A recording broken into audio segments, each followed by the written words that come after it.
Hello friends, welcome to HP study hub. आशा करता हूं कि आप सभी की स्टडी काफ़ी अच्छी चली होगी। तो आज के इस लेक्चर में हम डिस्कस करेंगे junior office assistant post code 817 का मॉक टेस्ट 5। इससे पहले हमने मॉक टेस्ट 4 तक जो है वो डिस्कस कर लिया है।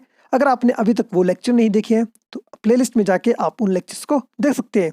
तो इस वीडियो का पैटर्न कुछ इस तरह रहने वाला है।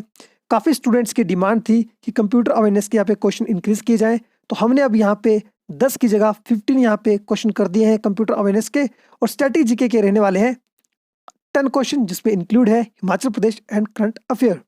बात करूँ इनके मार्क्स की, तो इनके मार्क्स रहने वाले हैं 15 और 10 रिस्पेक्टिवली। अभी आपका टोटल मॉक टेस्ट होगा 25 मार्क्स का। तो चलिए शुरू करते हैं junior office assistant post code 817 का मॉक टेस्ट 5। और इसके साथ ही अगर अभी तक आपने हमारे चैनल को सब्सक्राइब नहीं किया है तो हमारे चैनल को सब्सक्राइब करें and don't forget to press the bell icon button. तो चलिए शुरू करते हैं आज के इस लेक्चर को। क्वेश्चन नंबर 1, जिसमें आपसे पूछा गया है सॉफ्टवेयर इन कंप्यूटर। सॉफ्टवेयर जो होता है फ्रेंड्स कंप्यूटर में, वो क्या होता है, क्या काम करता है? Option A, enhances the capability of the hardware machine. Option B, increase the speed of central processing unit. Option D, none of this, और option C, both of the above. तो इस क्वेश्चन का जो राइट आंसर होगा question number 1 का, software in computer friends आपका काम करता है option A, enhances the capability of the hardware machine. तो ऑप्शन ए इसका राइट आंसर होगा। Next question, question number 2, today's computer giant IBM was earlier known by different name which was changes in 1924। तो आपने मुझे बताना है पहले उसका नाम क्या था। ऑप्शन ए, टैबुलेटर मशीन को। Option B, computer tabulating recording corporation. Option C, the tabulator limited, या फिर option D, international computer limited. तो फ्रेंड क्वेश्चन नंबर 2 का जो राइट आंसर होगा, आई होप आपने इस क्वेश्चन को भी अटेम्प्ट कर लिया होगा। और इस क्वेश्चन का जो राइट आंसर है, अगर आप सोच रहे हैं ऑप्शन बी, तो आप बिल्कुल राइट है। कंप्यूटिंग टैबुलेटिंग रिकॉर्डिंग कॉर्पोरेशन जो है इसका राइट आंसर होगा क्वेश्चन नंबर 2 का। नेक्स्ट क्वेश्चन की बात करें, क्वेश्चन नंबर 3, जिसमें आपसे पूछा गया है before a disk drive can access any sector record, a computer program has a provide the record disk address, what information does this address specify. आपने मुझे बताना है before a disk drive can access any sector record, a program has a provide the record disk address. तो आपने मुझे बताना है ये जो इन्फॉर्मेशन है ये कौन से एड्रेस को स्पेसिफाई करती है। ऑप्शन ए, ट्रैक नंबर को, सेक्टर नंबर को, सरफेस नंबर को, या फिर ऑल ऑफ द अबव, इन तीनों को। तो इसका जो राइट आंसर होगा फ्रेंड्स वो होगा option D, all of the above is the right answer. Next question की बात करें, question number 4, the arranging of data in a logical sequence is called. Friends जब आपका अरेंज किया जाता है डाटा लॉजिकल सीक्वेंस में, उसे क्या कहा जाता है? ऑप्शन ए, सॉर्टिंग, क्लासिफाइंग, रिप्रोड्यूसिंग, या फिर समराइजिंग। तो इसका जो राइट आंसर होगा क्वेश्चन नंबर 4 का, आई होप आपने अटेम्प्ट कर लिया होगा इस क्वेश्चन को। और इसका जो राइट आंसर है वो है ऑप्शन 4 का A, sorting is the right answer. Sorting कहा जाता है जब आपका अरेंज किया जाता है data in a logical sequence. Next question, question number 5, what is the responsibility of the logical unit in the CPU of a computer. Friends आपका responsibility क्या होती है लॉजिकल यूनिट की in the central processing unit में? आगे option A, to produce result. Option B, to compare number. Option C, to control flow of information, या फिर option D, to do maths work. तो friend इसका जो right answer होगा, आई hope आपने attempt कर लिया होगा। लॉजिकल यूनिट्स का फ्रेंड्स आपका काम होता है कंप्यूटर के अंदर। ऑप्शन 5 का जो होगा राइट आंसर वो होगा option B, to compare numbers. तो आई होप आपने इस क्वेश्चन को भी राइट अटेम्प्ट किया होगा। नेक्स्ट क्वेश्चन की बात करें, क्वेश्चन नंबर 6, जिसमें आपसे पूछा गया है कौन सा दर्रा लाहौल क्षेत्र को चंबा जिले के भरमौर इलाके से जोड़ता है। आपने मुझे उस दर्रे का नाम बताना है जो चंबा के जिले भरमौर को लाहौल से जोड़ता है। ऑप्शन ए, रोहतांग, कुंजुम, कुंगती, या फिर बारालाचा। तो इसका जो राइट आंसर होगा क्वेश्चन नंबर 6 का फ्रेंड्स वो होगा option C, Kungti is the right answer. Next question की बात करें, क्वेश्चन नंबर 7, जिसमें आपसे पूछा गया है in which country a 500 meter high coral reef has been discovered for the first time in 120 year. तो फ्रेंड्स ये आपका नवंबर का करंट अफेयर है, और इसमें आपसे पूछा गया है 500 मीटर हाई एक कोरल रीफ फाउंड किया गया है उस कंट्री में 120 साल के बाद। आपने उस कंट्री का नाम बताना है वो कौन सी कंट्री है? इंडिया, ऑस्ट्रेलिया, जापान, या फिर ब्राज़ील। तो इसका जो राइट आंसर है, अगर आप सोच रहे हैं ऑप्शन बी, तो आप बिल्कुल राइट है, Australia is the right answer. Next question, question number 8, how many Khelo India centre of excellence have been approved by the ministry of sports. तो फ्रेंड्स कितने यहाँ पे खेलो इंडिया सेंटर बनाने की बात की है मिनिस्ट्री ऑफ स्पोर्ट्स ने? आपने मुझे बताना है 2, 5, 6 या फिर 10? तो आई होप आपने इस क्वेश्चन को भी अटेम्प्ट कर लिया है। अगर आप सोच रहे हो ऑप्शन डी तो आप बिल्कुल रॉन्ग है, क्योंकि इसका जो राइट आंसर है वो ऑप्शन सी, 6 खेलो इंडिया सेंटर बनने जा रहे हैं और ये बनेंगे आपके मेघालय, मिजोरम, सिक्किम, महाराष्ट्र, मध्य प्रदेश और दमन एंड दीव में। नेक्स्ट क्वेश्चन की बात करें, क्वेश्चन नंबर 9, जिसमें आपसे पूछा गया है भाई दो न पाई दो किस आंदोलन का विस्तार था? तो भाई दो न पाई दो किस आंदोलन का विस्तार था, काफी बार ये पेपर क्वेश्चन में पूछा जाता है। आपके ऑप्शन है स्वदेशी, असहयोग, भारत छोड़ो या फिर शून्य अवज्ञा आंदोलन। तो इसका जो राइट आंसर होगा वो होगा ऑप्शन डी, सिविल डिसअबॉइडेंस मूवमेंट या फिर आपका शून्य अवज्ञा आंदोलन इसका राइट आंसर होगा। Next question, question number 10, Malana गांव के जामलू देवता को अर्पण किया जाता है। तो मलाना गांव का जो डेटी है जिसे पूजा जाता है उसका नाम है जामलू देवता या जामलू देवता, आप इसे भी याद रखें। इसको क्या अर्पण किया जाता है? ऑप्शन ए नारियल तेल, कच्चा नारियल, ऑप्शन बी सफेद ऊनी शॉल, ऑप्शन सी चांदी से बनी घोड़ी की मूर्ति या फिर ऑप्शन डी सोने का छतर। तो क्वेश्चन नंबर 10 को आई होप आपने अटेम्प्ट कर लिया होगा इस क्वेश्चन को भी, और इसका जो राइट आंसर है क्वेश्चन नंबर 10 का, मलाना के जामलू देवता को अर्पण किया जाता है, वो है आपका ऑप्शन सी, चांदी से बनी घोड़े की मूर्ति। तो क्वेश्चन नंबर 10 का जो राइट आंसर होगा वो होगा option C. Next question number 11, जिसमें आपसे पूछा गया है अबेकस वाज द फर्स्ट। ठीक है, अबेकस जो है वो आपका फर्स्ट था, क्या था ये आपका first? Electronic computer, mechanical computer, electronic computer या फिर ऑप्शन डी मैकेनिकल कैलकुलेटर।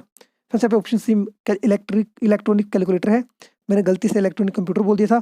तो इसका जो राइट आंसर होने वाला है क्वेश्चन नंबर 11 का अबेक्स फ्रेंड्स आपका एक है option D mechanical calculator. Next question की बात करें, क्वेश्चन नंबर 12, जिसमें आपसे पूछा गया if in a computer 16 bits are used to specify address in a RAM. तो आपने मुझे बताना है ये जो नंबर है वो एड्रेस कितना होगा? Option A 216, 65,536, option C 64K या फिर option D any of the above. तो इसका जो राइट आंसर होगा, किसी भी कंप्यूटर में जब आपका 60 बिट्स स्पेसिफाई करने के लिए एड्रेस को रैम के अंदर यूज किया जाता है, तो इसका जो एड्रेस नंबर होगा फ्रेंड्स वो होगा क्वेश्चन नंबर का 12 होगा option B is the right answer, 65,536 is the right answer. Next question number 13, जिसमें आपसे पूछा गया है instructions and memory address are represented by. Option A character code, binary word या फिर ऑप्शन डी पैरिटी बिट। तो इसका जो राइट आंसर होगा क्वेश्चन नंबर 13 का वो है ऑप्शन सी। ठीक है, इसको अगर right answer B binary code कहा जाता है जब instructions and memories address are represent करती हैं आपकी बाइनरी कोड को। इंस्ट्रक्शंस एंड मेमोरीज होती है एड्रेस की फ्रेंड्स, वो रिप्रेजेंट करती है बाइनरी कोड्स को। नेक्स्ट क्वेश्चन की बात करें, question number 14, the terminal device that functions as a cash register, computer terminal and OCR reader is the. Friends एक आपका टर्मिनल डिवाइस जो आपका फंक्शन करता है as a cash register, computer terminal, OCR reader, उसे क्या कहा जाता है? आपके option data collection terminal, OCR register terminal, video display terminal या फिर पीओएस टर्मिनल। तो इसका जो राइट आंसर होगा फ्रेंड्स वो होगा आपका ऑप्शन डी पीओएस टर्मिनल कहा जाता है, और पीओएस स्टैंड करता है आपका पॉइंट ऑफ सेल। ठीक है, पॉइंट ऑफ सेल इस टर्मिनल का फ्रेंड्स आपका मैक्सिमम यूज किया जाता है। जो बैंकिंग के हमारे जो भी हम पिन डालते हैं जब अपने मनी निकालते हैं, स्पेशली एटीएम या डेबिट कार्ड या क्रेडिट कार्ड से जब अमाउंट निकालते हैं, तो उसके लिए आपका यूज़ किया जाता है POS terminal, specially banking sector में से काफ़ी इस्तेमाल किया जाता है। Next question 15, a set of flip flops integrated together is called. जब आपका सेट किसी फ्लिप फ्लॉप के सेट को क्या कहा जाता है? काउंटर, एडर, रजिस्टर या फिर नन ऑफ दिस। तो क्वेश्चन नंबर 15 का जो राइट आंसर है इसे कहा जाता है फ्रेंड्स आपका option C register is the right answer. Next question की बात करें, question number 16, the first law officer of government of India is the. आपने मुझे बताना है गवर्नमेंट ऑफ इंडिया का फर्स्ट लॉ ऑफिसर कौन होता है? Option A union law minister, option B secretary minister of law, option C attorney general of India या फिर option D chief justice of the Supreme court. तो इसका जो right answer है लॉ ऑफिसर होता है फर्स्ट गवर्नमेंट ऑफ इंडिया का attorney general of India, option C is the right answer. और आई होप आपने इस क्वेश्चन को भी राइट अटेम्प्ट किया होगा। Question number 17, right to poverty was removed from the first list of fundamental right during the rule of. तो friends जैसा कि आप जानते हैं राइट ऑफ प्रॉपर्टी पहले हमारा फंडामेंटल राइट था, लेकिन इसको रिमूव कर दिया गया था फंडामेंटल राइट से। आपने मुझे बताना जब इसको रिमूव किया गया फंडामेंटल राइट से तो उस वक्त हमारे देश के प्रधानमंत्री कौन थे? Option A Indira Gandhi government या फिर ऑप्शन डी मोरारजी देसाई थे, ऑप्शन सी नरसिम्हा राव थे या फिर ऑप्शन डी वाजपेयी थी। तो उस वक्त फ्रेंड्स आपकी गवर्नमेंट थी या सरकार थी, प्रधानमंत्री थे, option B Morarji Desai is the right answer. Next question की बात करें, question number 18, which is the coldest of all the planets. Given option में से जो आपको प्लैनेट्स दिए हैं, ठीक है, इनमें सबसे कोल्डेस्ट प्लैनेट्स कौन सा है? ऑप्शन ए जुपिटर है, यूरेनस है, नेपच्यून है, या फिर ऑप्शन डी इनमें से कोई नहीं। तो इसका जो राइट आंसर होगा फ्रेंड्स आपका क्वेश्चन नंबर 18 का। आई होप आपने इस क्वेश्चन को भी अटेम्प्ट कर लिया होगा। और इसका जो राइट आंसर है, सबसे कोल्डेस्ट जो प्लेनेट आपको देखने को मिलेगा वो होगा option C, Neptune is the right answer. Question number 19, जिसमें आपसे पूछा गया है, doctor Verghese Kurien has distinguished himself in which of the following area. Friends आपने मुझे बताना है डॉक्टर वी कुरियन को किस फील्ड के लिए आपका ये फेमस थे, या किस फील्ड में इन्होंने अपना एक इंपॉर्टेंट रोल प्ले किया था। ऑप्शन ए पोल्ट्री फार्म के लिए, इकोनॉमिक रिफॉर्म के लिए, डायरी डेवलपमेंट के लिए, या फिर एटॉमिक एनर्जी के लिए। तो आई होप आपने इस क्वेश्चन को भी अटेम्प्ट कर लिया है। तो friends doctor V Kurien, Verghese Kurien आपके फेमस थे वाइट रेवोल्यूशन के लिए, ठीक है फ्रेंड्स, इन्होंने आपकी वाइट रेवोल्यूशन चलाई थी, उसके लिए फेमस थे। और ये आपका रिलेट करता है वाइट रेवोल्यूशन डायरी मिल्क से, ठीक है, डायरी प्रोडक्ट से या डायरी डेवलपमेंट इसका राइट आंसर होगा। नेक्स्ट क्वेश्चन की बात करूँ, question number 20, India is not a member of. Given option में से इंडिया जो है किस ग्रुप का मेंबर नहीं है? ऑप्शन ए G20 का, ऑप्शन बी G7 का, ऑप्शन सी सार्क का, या फिर ऑप्शन डी यूनाइटेड नेशन का। तो आई होप आपने इस क्वेश्चन को भी अटेम्प्ट कर लिया होगा। इंडिया इसका मेंबर नहीं है, G7 का, option B is the right answer. 21 question, computer का ये क्वेश्चन जिसमें आपसे पूछा गया है, people often call as the brain of computer system. और आई होप आपको यहाँ पे ऑप्शन देने की भी कोई जरूरत नहीं है, आपने इस क्वेश्चन को अटेम्प्ट कर लिया होगा। ब्रेन ऑफ द कंप्यूटर कहा जाता है option C, central processing unit यानी कि सीपीयू को। Next question, question number 22, which is used for manufacturing chip. इनमें से चिप को मैन्युफैक्चरिंग करने के लिए किसका यूज किया जाता है? बस का, कंट्रोल यूनिट का, सेमीकंडक्टर का, या फिर D A and B only. तो फ्रेंड्स आई होप आपने इस क्वेश्चन को भी अटेम्प्ट कर लिया होगा। 22 का जो राइट आंसर होगा option C, semiconductor is the right answer. Next question, the value of each bead in heaven is. आपने मुझे बताना है बीड इन हेवन में की कितनी वैल्यू होती है, 1, 3, 5 या फिर 7। इसका जो राइट आंसर होगा बीड इन हेवन की जो वैल्यू होती है ईच की, वो होती है आपके option C, 5 is the right answer.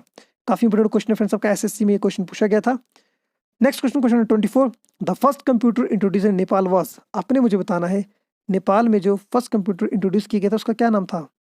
IBM 1400, IBM 1401, IBM 1402, या फिर IBM 1403। ऑप्शन 3 आना था, तो इसका जो राइट आंसर होगा फ्रेंड्स वो होगा option B, IBM 1401 is the right answer. ऐसे याद रखिए, ये भी काफी इंपोर्टेंट क्वेश्चन है।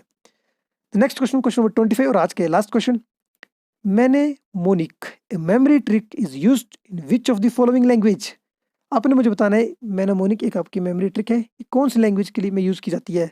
मशीन लैंग्वेज में, असेंबली लैंग्वेज में, हाई लेवल लैंग्वेज में, या फिर नन ऑफ दिस में। तो इसका जो राइट आंसर होगा, आई होप आपने इस क्वेश्चन को अटेम्प्ट कर लिया होगा, क्योंकि इसका जो राइट आंसर है वो option B, assembly language is the right answer. तो फ्रेंड्स यहाँ पे हमारा टेस्ट खत्म होता है, और आई होप आपने यहाँ पे इस टेस्ट को काफ़ी अच्छी तरह से अटेम्प्ट किया होगा, और आपके काफ़ी अच्छा स्कोर यहाँ पे रहेगा। फ्रेंड्स जो भी आपका स्कोर रहता है आप हमें कमेंट बॉक्स में जरूर शेयर करें। अगर आपको इस क्वेश्चन में कोई त्रुटि लगती है तो कृपया वो भी हमें जरूर बताएं। तो जैसे पिछले कल के मॉक टेस्ट 4 में फ्रेंड्स यहाँ पे मुझसे गलती हुई थी, क्वेश्चन नंबर 15 का जो राइट आंसर आना था, क्वेश्चन नंबर 15 जिसमें आपसे मैग्नेटिक डिस्क के बारे में पूछा गया था, वो किस प्रकार का डाटा एक्सेस करती है, तो उसका जो राइट आंसर था ऑप्शन सी, ठीक है। ऑप्शन ए और बी दोनों आने थे, आप उस क्वेश्चन को चेक कर सकते हैं, उसका राइट आंसर होगा ऑप्शन डी। तो काफ़ी एक स्टूडेंट्स ने वहाँ पे इस क्वेश्चन को चेक किया था, आप भी फ्रेंड्स देखा करें, जहाँ पे गलती है तो उसे जरूर बताएं।